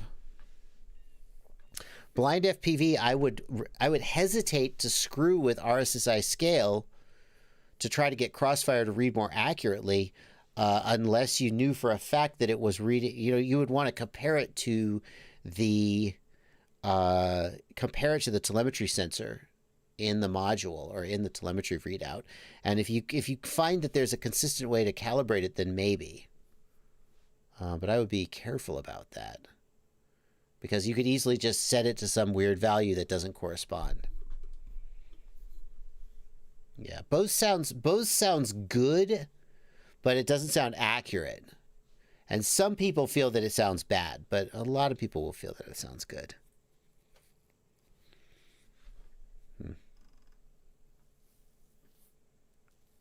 I wouldn't use Bose for mixing. I got the Bose Quiet Comfort because I thought they had the best noise canceling, but then I'm hearing maybe that wasn't right either. They're pretty good though. Great for when you're on the mower all day. Am I right, dads?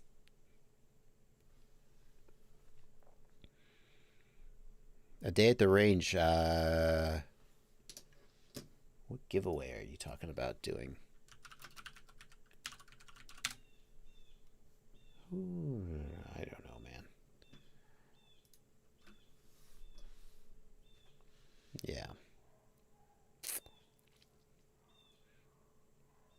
Seamus Clancy, I know that there are better headphones and speakers for the money if you're willing to put in the research. But I wasn't. I wanted a wireless headphone where I knew I wasn't going to have any issues with range and BS, and I wanted it to have good noise canceling, and just Bose is clearly near the top there. I know that audiophiles reject Bose. I wouldn't have a Bose speaker like in my home theater, for example. I wouldn't have a Bose speaker as my living room stereo. Not that anyone has those anymore. But I would totally get like a Bose Bluetooth speaker just to carry around with me. That I feel is where Bose excels, is making the most out of weird situations. And their noise canceling has been really good. How do I determine if it's the ESC or the motor that's bad? Asks the B-Man FPV. You swap the motor, and then if it still does it, it's the ESC. That's the answer. Trial and error. All right, guys, we have 2 more minutes until the end of the stream. 2 more minutes to the end of the stream. If you got here late, you can always watch the DVR. You can also come back tomorrow night at 8 p.m. when I'll be doing another stream. And for now, Aaron Ciotti is going to be starting his stream in just a minute. Aaron, post that link again. That's A-H-R-E-N, not A-A-R-O-N. Aaron Ciotti. Should I get the DJI system now or wait for the V2? Nobody knows when the V2 is coming. There's no indication that there's not even any leaks. I would say don't wait. Having said that, they'll announce it tomorrow and you'll be mad at me, but you just can't win. DJI is a great experience. Yeah. AMR Madden says, my oscillation problem is fixed after flashing BLHeli S16.5. Why is that? My old firmware is 16.7.1. Is there an issue with 16.7.1? Maybe. 16.7.1 is not BLHeli, it's Jazz Maverick. So yeah, maybe. I'm going to stop recommending 16.7.1. Jazz Maverick is a little fishy. And it wasn't made like by the BLHeli devs. So Glad you fixed it, AMR Madden. That is going to do it, folks, for this stream. Thank you so much for coming out. Thanks to all of my patrons over in the Discord. If you would like to hang out in the Discord with my other patrons, you have to become a patron. So for $2 a month or more, if you feel like I've earned it, link in the video description to sign up, and I sure do appreciate it. Thanks to everybody who left a super chat, and thanks to everybody who showed up. 700 concurrent viewers. That means a lot. Just makes me feel like I'm winning at the internet. So thank you all. I'm out of here. You guys have a great day. And Siati, have a great stream. Bye, everybody.